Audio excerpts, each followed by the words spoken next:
In this video, I want to show you my top 3 ways of passively investing in real estate that you can help build your own real estate portfolio without you having to worry about the day-to-day operations and manage your own real estate. Now, definitely stick around later in the video for my last investment because this is my favorite way to passively invest in real estate. Now, before we get to everything, I do want to put a disclaimer out there that I am not a financial advisor nor a tax CPA. So please discuss your own specific situation with your financial advisor or tax CPA. And this video is for educational purposes only. And for me, I am basing everything that I'm going over in today's video from my personal situation and what has benefited for me that I think is going to be helpful for you. Real estate investing can provide a ton of opportunity as well as produce great results, but not everyone is wanting to deal with the hassles when it comes to the typical type of real estate investing. But luckily for you, there are ways to actually passively invest in real estate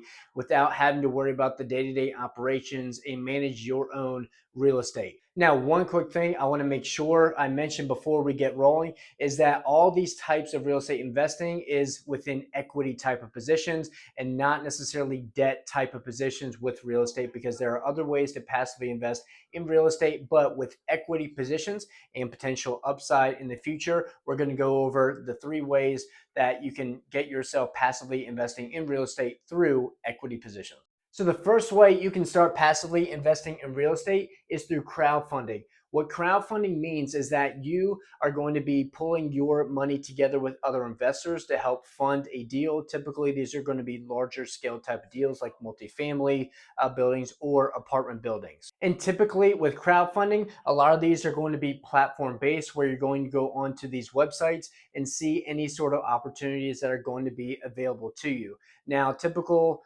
popular type of crowdfunding platforms is going to be Fundrise or CrowdStreet, where you are going to actively be able to look at other investment opportunities to invest alongside other investors in these type of deals. Now, the second way you can passively invest in real estate are REITs, or real estate investment trusts. Now, what REITs are going to be groups or companies that are going to go out and buy real estate, and then you as an investor can invest in shares within that company. Now, the biggest thing that I want you to take away from what REITs are is that when you are investing your money into a REIT, you are buying shares in that company, but not actually investing in that company to get direct access ownership within that real estate. So you as an investor with a REIT is going to be actually buying shares of that company that are holding the real estate, but you are actually not owning any sort of specific real estate aspect for that company. Now, some of the advantages when it comes to investing in REITs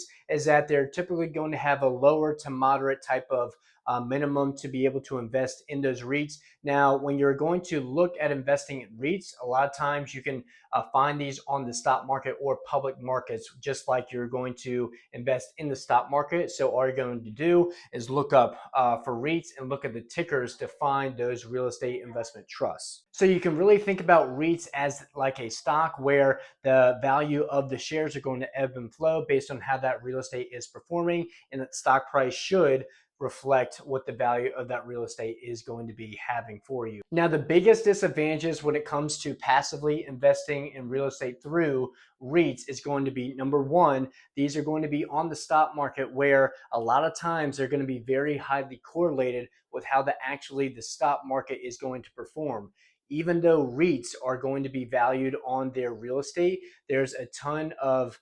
research out there that the REITs are going to be correlated with how actually the stock market is performing. So if you are trying to invest in real estate by investing in REIT and diversifying away from the stock market, a lot of times you are not even going to be able to diversify correctly away from the stock market because these are going to be even correlated with how the stock markets are moving. Number two is for the disadvantages, where with REIT investing, you are not going to be able to get any sort of tax benefits out of investing in those REITs. So you're not going to be able to utilize depreciation or the tax benefits that I briefly touched on, even with crowdfunding. But these are simply going to be taxed just like how your other stocks are going to be taxed for your income. Now, my favorite way to passively invest in real estate is what's called real estate syndications. Now, what real estate syndications are when a group of investors pull their money together and take down a deal for the real estate portfolio. So, for example, these can be like multifamily properties, like apartment buildings or self storage units, to where a lot of times one person is not going to be able to take down these deals because the financials is usually going to limit or restrict their ability to buy these assets. But when people come together, they're able to pull their money together and take larger scale deals down to be able to invest in those. Now, when it comes to real estate syndications, there's two groups that are going to be involved. The general partners who are running the deal and doing all the day-to-day operations and managing the real estate deal to get that deal under contract, as well as execute on the business plan, as well as the limited partners who are going to be investing in that deal as essentially a silent partner, where you are going to be funding that deal in exchange for returns and those other benefits for that deal, but you are not actively managing the real estate deal that you are going to be investing in. Now, if you've been paying attention, when I explain real estate syndications, those might sound a little similar as crowdfunding. Now, they tend to be sometimes interchangeable. However, there are definitely differences between syndications versus crowdfunding. And how I like to explain the differences between syndications as well as crowdfunding is that real estate syndications, you're going to be working with a specific sponsor or operator that's going to be taking down these deals. Whereas crowdfunding, you're going to be getting on some sort of website platform to look at all these deals that are available and really not working hands on with that sponsor or group that's going to be going out and doing those deals. So essentially, it's like you going on Zillow and just looking at all the properties that are available within a certain amount of radius, like crowdfunding of what's available to buy. Just like maybe even the stock market, for example. But with syndications, you're actively working with a specific group that's going to be taking down these deals. So you're closely, or I say more closely, able to work with the syndicators that are taking down these deals versus just finding what's available out there on the market. So that leads me right into some of the advantages that I like about real estate syndications. That number one, you're able to establish a great relationship with the sponsor, that you're able to get direct access to them and see if your interests are going to be aligned with theirs as building that relationship with the sponsor. And the second advantage that I like about real estate syndications is that when you are investing alongside that sponsor that you built a good relationship with, you are going to feel that you have more control over that asset because you are working within that game plan for that sponsorship team to know how to control more of that asset and to get that executed game plan going to make sure that you're going to help drive those returns on where you're trying to get them, especially with the projections, with the performance when you're looking at those deals to potentially invest in. Now, of course, I can go on and on about more of the advantages when it comes to investing in real estate syndications, and definitely check out my other videos. But even some of the other advantages when it comes to investing in real estate syndications as a passive investor is that you're going to be able to utilize depreciation that helps offset your passive income gains, where even if you are not actively managing your own real estate portfolio, you're going to be able to get depreciation through having direct ownership within these assets and having the tax depreciation to help offset your passive income gains. Now, when it comes to real estate syndications, there are some downsides when you're going to compare it with other passive ways to invest in real estate of REITs and crowdfunding, where these minimums are going to typically be higher than these other two types of passively investing in real estate, where the minimums are going to be anywhere between maybe starting 5,000, 10,000, 25,000, or even $50,000. But with when it comes to these higher minimums, a lot of times these are going to be better type of asset classes to invest in. So these minimums are going to be a little higher.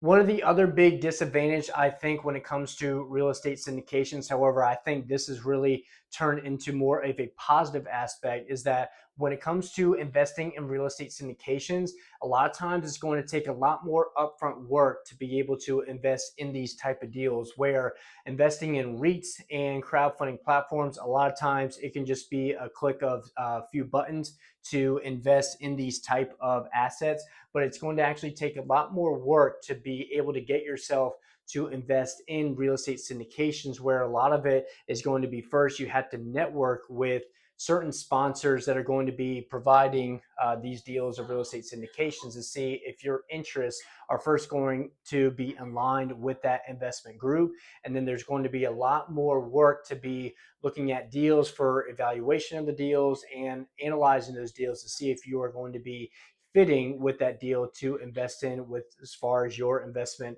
return goals and how you're looking for your investment thesis. But if you are willing to put the work to get overall greater returns on average than some of these other type of asset classes, then I would definitely look more into real estate syndications, because with real estate syndications, it's going to take a little bit more upfront work on your end to be able to get yourself to a point to invest in these better type of investments. But you just got to be able to put in some work. So there you have it. These are my top 3 ways on passively investing in real estate, with real estate syndications being my most favorite. Now, if real estate syndications seem to pique your interest, definitely keep following my channel, because I'm here to help you learn and understand more about what real estate syndications can do for you as a passive investor. Now, in the comments, definitely let me know if you have any experience with any of these types of passive ways to invest in real estate, and let me know your thoughts. And I hope you're able to take something away from this video of value, and I look forward to seeing you in the next video.